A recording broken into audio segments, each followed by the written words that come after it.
Hey guys, welcome to Pancreas Pals. It's Emily here, and this week we're doing things a little bit differently. I had the incredible opportunity to interview Nick Jonas for my day job at Prevention Magazine, where I'm the deputy editor.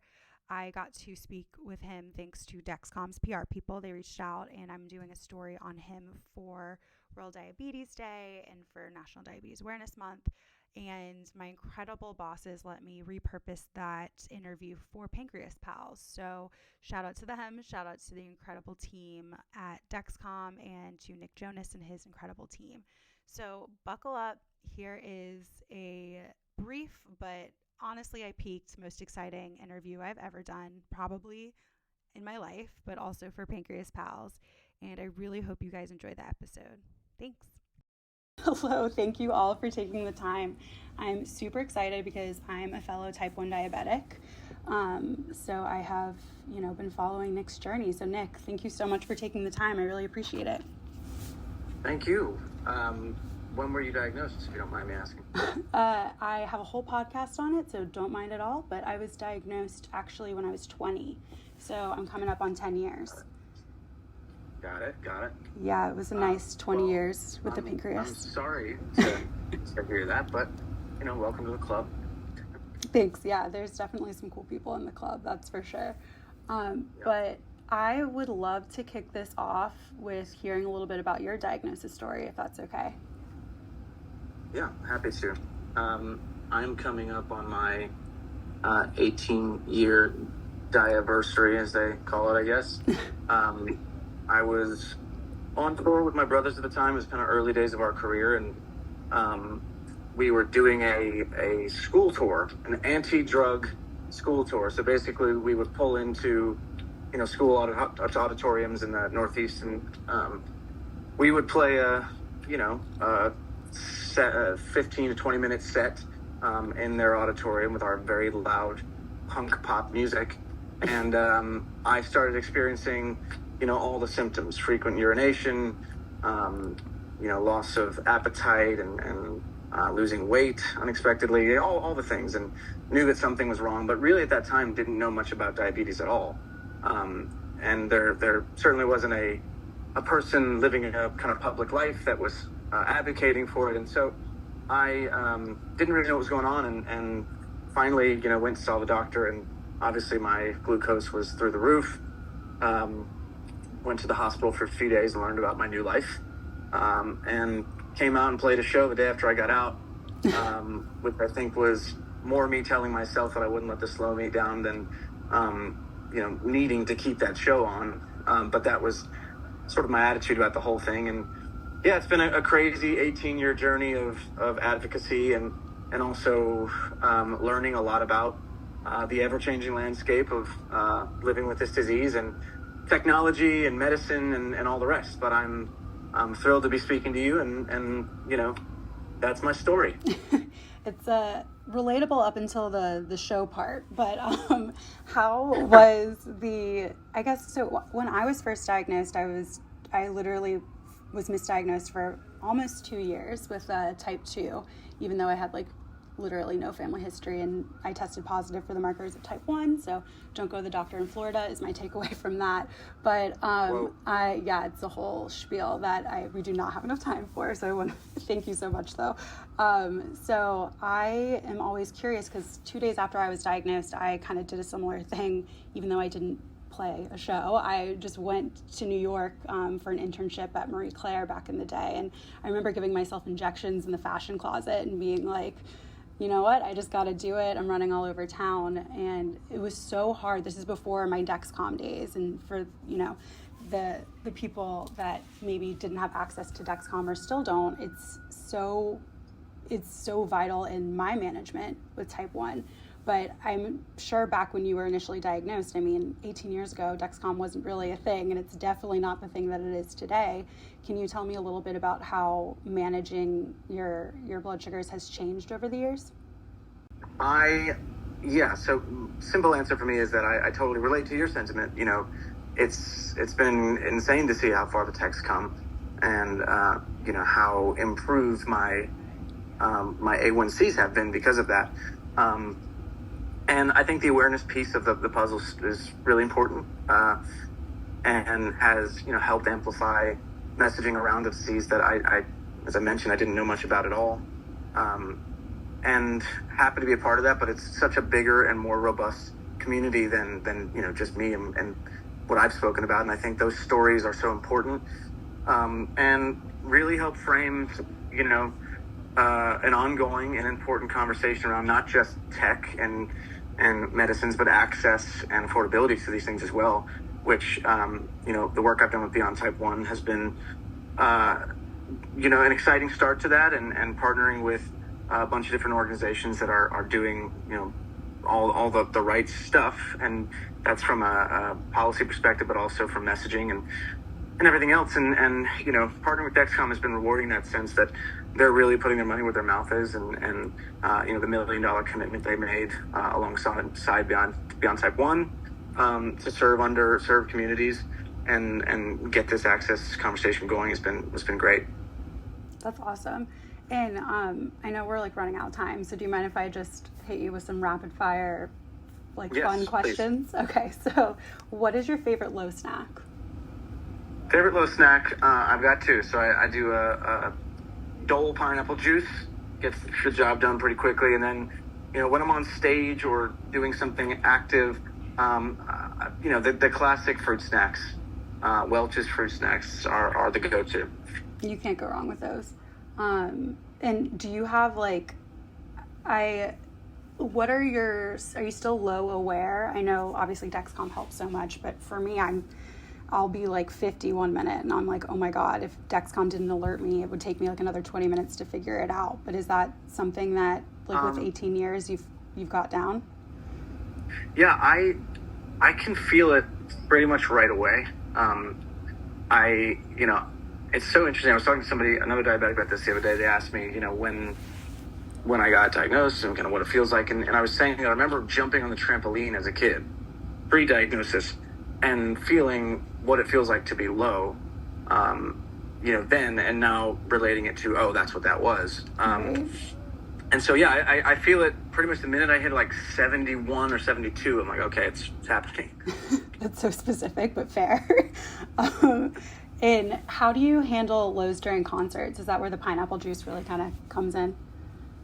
Yeah, so everybody on our touring team is obviously aware of the fact that I'm living with diabetes, but also aware of what to do in those situations. So I've got a little section on stage complete with my juice and my fruit snacks.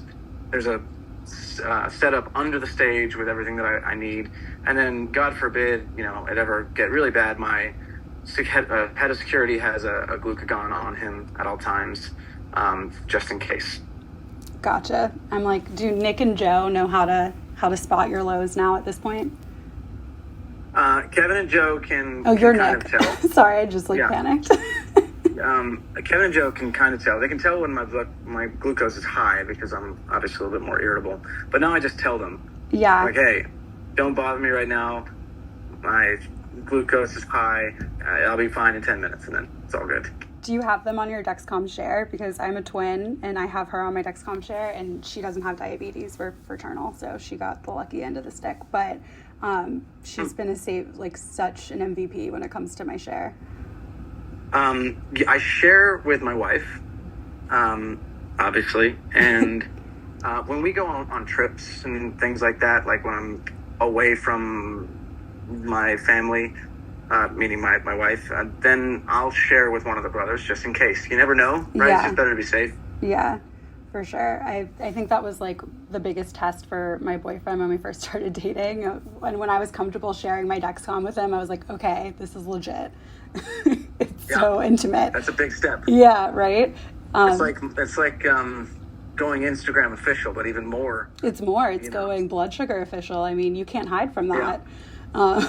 But yeah, so that actually, you bring up your wife. I would love to know how, congratulations on your daughter, first of all.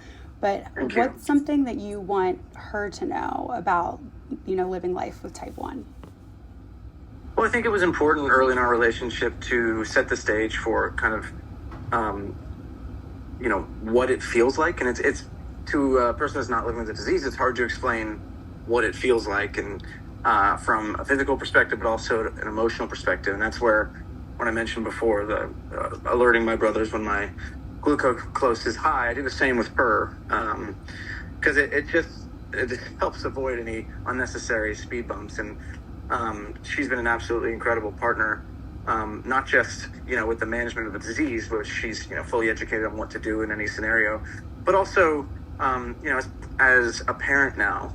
I think your focus and kind of attention to detail on your health just clicks into a different gear, because you're now not just living for yourself, you're living to be there to share as many memories and be as present as you possibly can be with this little angel. And so I think just pushing to live the healthiest and happiest life, and diabetes management as a part of that is super important. I have a co-host for my podcast, Pancreas Pals, who's type 1 and is a licensed mental health counselor. And we always talk about kind of like the mental health aspect of raising a child when you have a chronic illness with type 1. And she, we were talking about how it can be difficult in those moments when you just want to pick up your kid, but you're having a really bad low blood sugar and you need to like take a minute for yourself. And I was just curious if that's something that you've ever experienced. Yeah, absolutely. It's such a specific thing, but it is so niche. real. It's niche. And what's that? It's very niche for sure. Yes, but it's so real, and it sort of normalizes it for me, hearing it framed that way, which is so nice. But yeah, I mean, there were days early in our daughter being home where a low would hit me right as she needed a bottle or needed my attention for something, and it was a very new thing to kind of experience, and thinking through one day too, explaining to her why daddy has to take a second or whatever the thing is, was really not something I'd thought about. And I at that point had been living with this disease for over half my life, but these new experiences will continue to pop up, and I think creating and normalizing conversation around them is wonderful. So I appreciate your co-host and you for doing that with your podcast and everything else. Thank you so much. It's been a really fun passion project for me, but my day job is this editor at a health magazine at Hearst. So all of my passions kind of collide here. Thank you so much. I really, really appreciate it. This has been honestly a career highlight for me and a life highlight. Obviously, seeing someone kill it as a type 1 diabetic does so much, especially when you really don't know that many people. So before I started my podcast, I knew no one with type 1. So it's been an actual honor. I really appreciate it. Really appreciate you saying that, and best of luck with all you're doing with the podcast and everything else. Thank you so much. Appreciate it. We're here. It's Emily. And Miriam. What a wild time. Also, welcome, Miriam. Hello. Yes, I know it's been a while. It's really exciting to be back here, and I'm just I feel like this is a celebrity interview. Oh, please.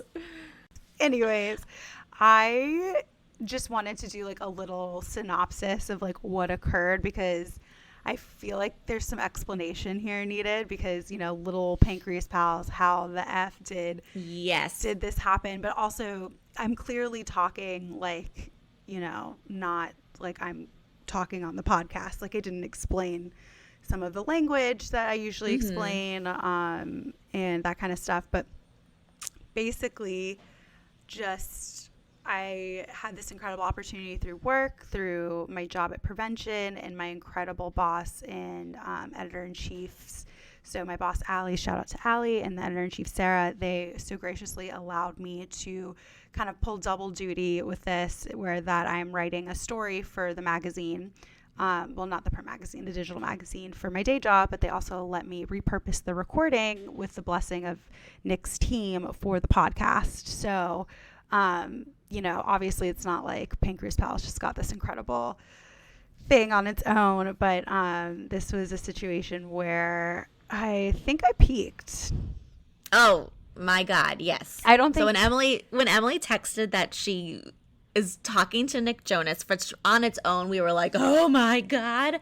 But the fact that we get to like have him be a part of Pancreas Pals, just even for just a quick little interview, was very cool. And I'm so proud of you. And it's just like, I'm felling. Like, I don't know any other word for that. And you can put a little Yiddish disclaimer for me, but it's just like, I'm so proud of you, and I'm so proud of this podcast. And I want to say little podcast, but it doesn't feel so little anymore, and it's just so it's definitely still bootleg. Special. So to anyone yes, in the as we're Jonas recording camp, on listening to this right now, just thank you for letting us repurpose this for this. Yeah, it's just like, well, our community is so niche, and to have someone who is so famous and such a part of like the pop culture,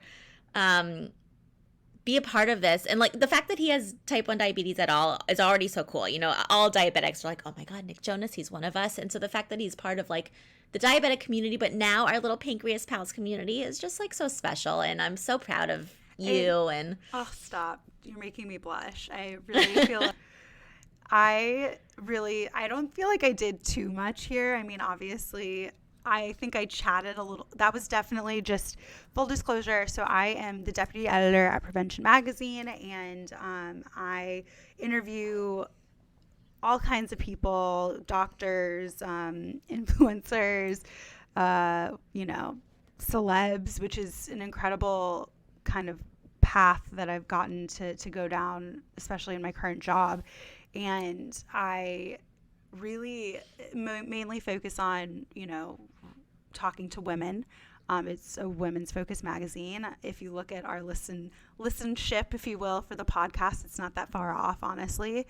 We definitely skew a little bit younger on the podcast than we do on the magazine, but I've gotten to interview some really cool people. So I've had some amazing highlights in my career, but I have to say, this really is, I think I peaked. Like, I literally told my boss and my boss's boss, I was like, I don't think that there's anything that first of all, I don't think I've ever been nervous for an interview. Like, I was nervous for this one just because it's something I built up so much, like, in my head. It was a career milestone I always wanted to reach. Again, this is so weird because I know Nick's going to listen, or his people are at least are going to listen to this. So, like, and we're not on a first name basis in case anyone listening to this is like, oh, she calls him literally now. But it took like a 15-minute phone call, like, and it just changed my life. It just felt like it was the culmination of a lot of hard work, but also the culmination of 10 years almost. I'm coming up on 10 years with type 1.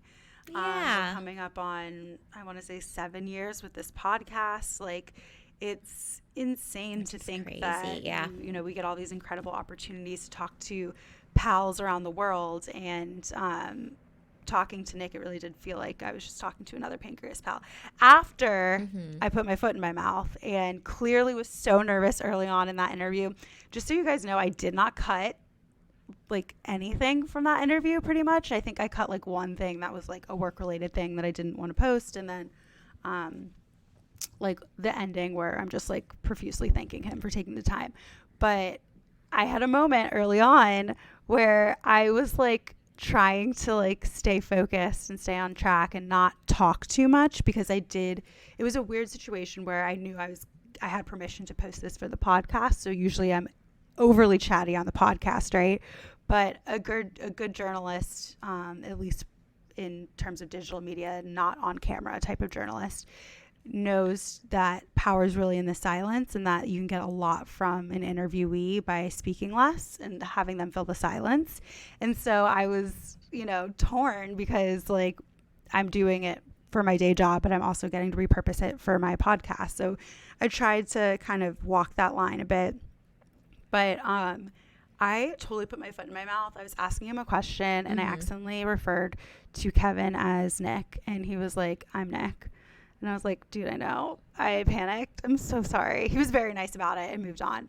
I was dying. It was so smooth, but I totally know what you mean. It's just like, I could tell because I know you, that I was like, oh my gosh, just nervous energy. But I have to say, you were way more calm, cool, and collected than I would have been. Honestly, I would have just been silent. I'm like so awkward in front of anyone remotely famous. So you did great. You crushed it. And I will say here, so now I'm going to give you a little like pep talk, or not, just some applause of what I liked that you did, that it was so fun. So Nick has obviously been interviewed before about diabetes. Like that's just a known thing, and it's come up in some interviews and stuff with him. But what I loved that was so unique is like asking about the things that only other diabetics would know to ask and would be interested in. And so I love that you were asking like, what's your go-to low snack and what do you do on stage? Because I was like, that's the interesting stuff that I did want to know, you know. And it's fun to think about what would it be like to be in his position and to still have all these symptoms that we deal with, but on such like a grander scale. And so I love that you asked him that. It was really interesting to hear, and it made sense that like his whole tour team is like all prepped for all, you know, diabetic issues. They also have such like I love that. Oh, thank you. Yeah, I mean, I really thought of this as like any other Pancreas Pals episode, but also, you know, any other celeb interview I do for work, which is kind of like the stuff that I know I would want to know. I think that I also write, like I'm at my best when I am doing something that I'm excited about and that I know I would find interesting, if that makes sense. Yeah. So like for me, for the story piece of this, it's important that I'm getting that kind of insight from him for our readers, right? Because like I need to know that whatever answers he's going to give me are going to be, you know, digestible and quick and interesting. My favorite part was when we were talking about Instagram official with our Dexcoms, how that's like, I was like so hysterical, thinking to myself like, what, you and Priyanka Chopra are going Instagram official? It's like the goddess that she is. Like it was just, it was hilarious. He's so relatable, and maybe that is the diabetes piece, is that like someone who like in any other way is so not relatable. Like, and I literally said that to him. Can we take a minute for that? Like he was talking about his diagnosis story, and I was like, yeah, no, that was so relatable, except for, you know, going on stage. Being on stage, the next day. And then I tried to like relate it to my experience, because that's literally what I do all the time. Like I just clearly need to make everything about me, but I'm laughing because my experience was just going to New York 2 days later on my own and doing an internship somewhere, and like meanwhile he's playing like huge shows, and like they're gonna drop their first album, and like he wrote a song about it a little bit longer, and I'm over here like, I did an unpaid internship. No, but I think even he acknowledged. So then, you know, obviously also I'm like dying because you didn't mention that you were asking him this, but at the end of the interview when you had mentioned, oh, you know, my co-host is a mental health counselor, and like one, just the fact that he knows I exist is like very cool to me now. But he even mentioned that it was very normalizing for him to kind of hear other diabetics our experiences. He made a comment, that's very normalizing for me to hear that, and to someone else to have this super niche experience of like being a parent with type 1 diabetes and having to care for a child and what that entails. And so I think there is something, you know, to make this kind of back to the diabetes piece of this podcast, is that there's something so special about having the shared experiences with people, that even though you and I and Nick Jonas and all of our listeners, like we might be such different people and have such different lives, but we have this super unifying experience. It's a trauma bond. We've all trauma bonded without living the lived experience at the same exact time as each other. Like, yeah, and it's just really, that's cool. Like that's the cool, interesting part of living with this chronic illness, is that we have this shared experience with total strangers, and that makes us feel intimately close with them in some sense, even though we have drastically different lives. So 1,000%. I thought that was a very cool moment. Thank and the you. fact that Nick Jonas said I like helped normalize his feelings, like I'm done. I'm retired now. Thank you. So obviously I did that interview by myself, not with Christy or Miriam, and I just like, you know, it killed me to do that alone without you guys. So I was kind of just thinking to myself when I was preparing these questions, like, how can I bring them in any kind of way into the conversation? And I totally blacked out and didn't mention Christy by name, but you guys both talked about the lived experience. So I was kind of like, okay, well, hopefully he knows that, like, you know, both of you. But yes, It's very cool. I think it's so important. And it was like cool to hear it repeated back to me in a kind of way that solidified or validated is probably a better term for me, that like we really are all going through this similar unique experience. And even if you're, you know, on tour, which he's literally on tour right now and took time out of his schedule, thanks to Dexcom, you know, their PR people reached out to me. So, and this post is not sponsored. It was just like, hell yeah, this opportunity is incredible. And also we talk about Dexcom nonstop on here because it's just a part of our daily care. I was like, yeah, let's do it up. But he's doing a great partnership with them that has to do with, like, you know, seeing people. They've got some really cool stuff dropping on National Diabetes Awareness Day, or World Diabetes Day, I think is the proper term. That is embargoed, so it's like not something that, you know, this episode can't go live until that goes live. So you'll be hearing this all did happen very quickly though. I also shout out to Nora on the Allison PR team. I need to double check that it's Allison PR, because she literally, like, I got offered this interview while I was out of office, so I didn't see it and I missed it because I was out of office for 2 weeks. And I literally wrote back to her, like, I think I wrote back, this is the ultimate tragedy. I will never recover from this. I'm so sad I missed it. And she was like, wait, Emily, like, I saw you're out of office and I knew that this was going to be so sad.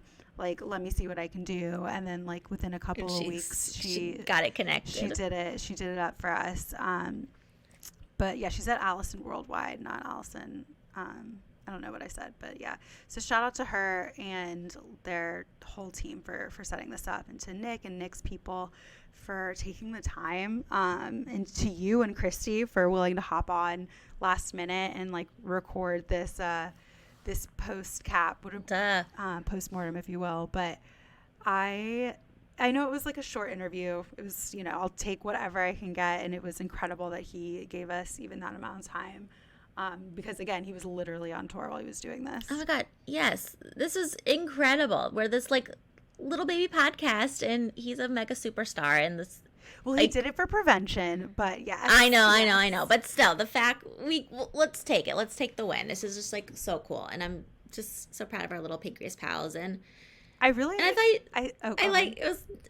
it's just, like, cool hearing from him. And, you know, when he was talking, you had asked him about the change in technology and how interesting that, like, from when he was diagnosed till now. And obviously I can relate to that too, having been a very, like, you know, an old school diagnosed back in the 90s. So it was cool having a shared experience and hearing him talk about it in a way I've never really got to hear him talk about it. So that was very cool. It was really cool to think about, like, he's had type 1 for 18 years, right? Mm-hmm. So, and you've had it for how long now? Oh my God, 28? You got 10 years on him. Is that crazy? In March, it'll be 28 years, so 27 and a half. But who's counting? Who's counting? But it's just crazy to think how much both of you have really seen the technology change, especially, like, for me, I'm coming up on 10 years, so it's still a big change, but it's not.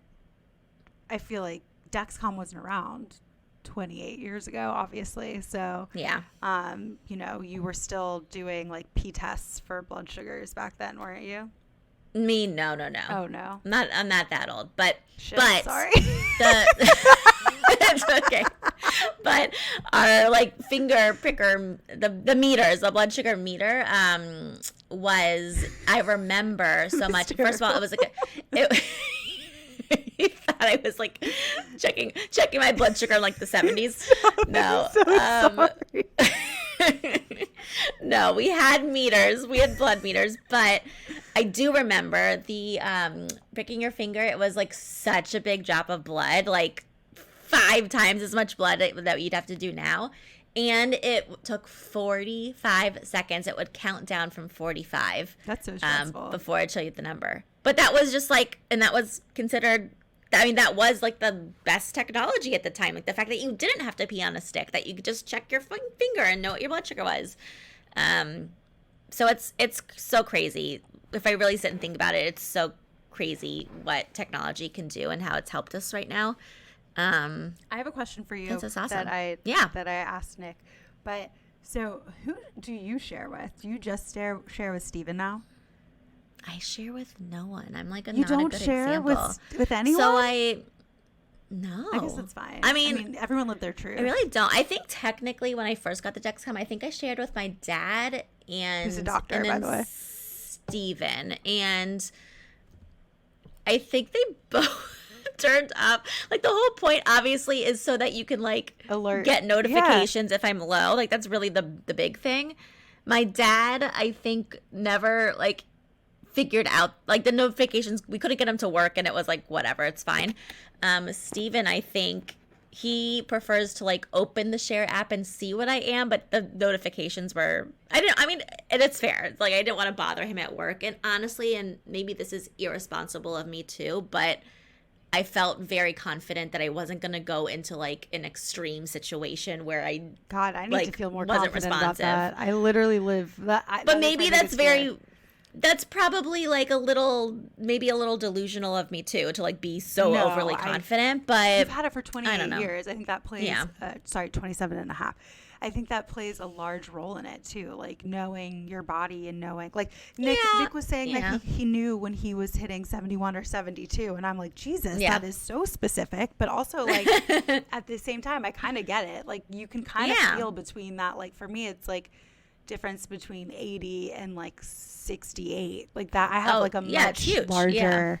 I think also sometimes I don't notice, like for my really bad lows that kind of drop really quickly. They come out of nowhere. They come out of nowhere and I don't feel it. And then all of a sudden I'll be like, I have this rule. Stands up and you're like, it's like, oh my God, what the F? But also I have this like rule that I should probably talk to my therapist about. But every time I think about my diabetes in like a non-diabetes setting, like I wouldn't normally be thinking about it, I'm like, okay, I think I should do a finger prick, because usually there's a reason it's popping up in your brain. And interesting. Usually that's actually done me pretty well. It's usually like I'm dropping really fast, or I'm really high in Dexcom is like, catching up or something like that. I'm not saying that that's a healthy mindset. I definitely have some OCD, so who knows what's behind that. I'm reminding myself that Miriam is a licensed mental health counselor, and this is just not the type of stuff that I tell Christy, but it's fine. I'm fine.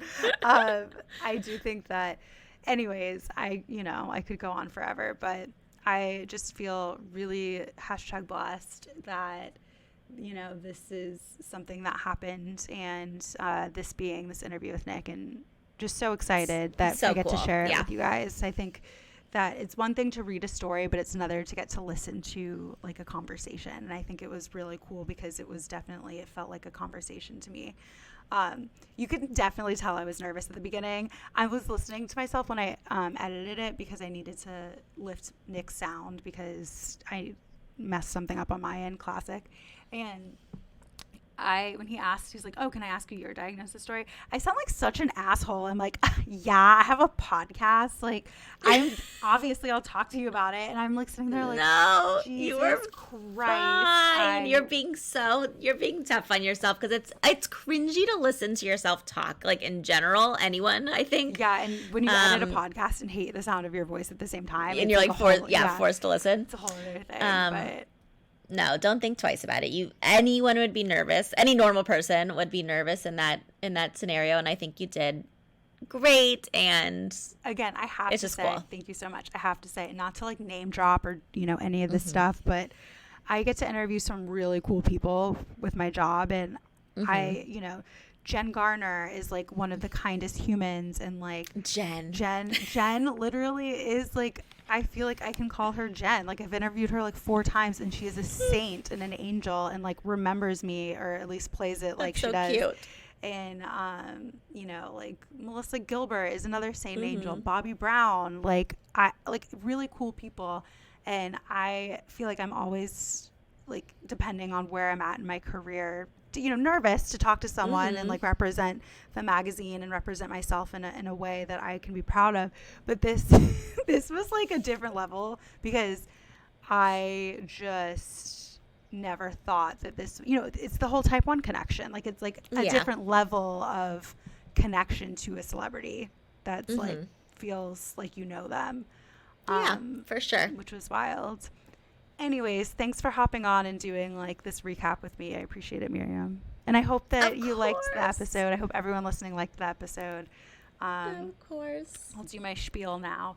So you can find us on Instagram. Definitely follow us at pancreas_pals. On Facebook at pancreaspalspp. You can slide into our email, pancreaspals123@gmail.com. We love hearing from you guys. I can't promise you more of Nick Jonas, but I can promise you some more of us. Yeah, more of us. Some great additional episodes coming your way with Miriam and with Christy, and just keep on doing what we're doing. We are in need of some episode ideas, but to all of you that keep suggesting that we interview Nick Jonas, that is check done. So that is going to be not one that we are accepting, because now we must move on. We must move forward. Yeah, we must move forward. We can't keep looking back, except for to this episode, because I'm honestly just going to have this go to sleep to listening to this, because this is like such peak career moment for me. Peak dreams come diabetic true. Dream life. Yeah. I know. Honestly, we should create a hashtag. Like, I can't. I want to just like cut clips from this episode and just like post them continuously, specifically the parts where we're just talking about like such niche things. Like, oh my God, pineapple juice, hashtag pineapple juice. Like, I know. I was intrigued by that. I'm like, I've never had pineapple juice for a low. It's so sweet that I mean, I can only imagine the amount of steps he's taking during a concert, you know, like, it's like perfect. I've been to many a Joe Bro concert because I'm very privileged, but they put on a show. They are moving around, and I have always wondered how he kept up with his blood sugar, because I walk 5 blocks and I drop sometimes, like ready to bottom out, kind of dropping, and I'm like, how the F is he doing this? But then I remember that men don't have the hormones that we do, and maybe things are a little bit easier for them, and I said what I said. But still, everyone's journey is valid, and everyone has their own baggage and things to come with. Wow, way to end on a salty note by me, but are we really shocked? No, we're not. I know you missed me, Miriam. I did. I can't. But anyways, thanks, guys. And I can't wait to hear. Please let us know what you think of this episode. Unless it's about how awkward I was, because you don't need to tell me. I will be thinking about that for the rest of my life. But anything else is welcome. All right, guys. Have a great week, because it's not getting better than this. Just kidding. Well, everything will be great. Bye, guys. Bye.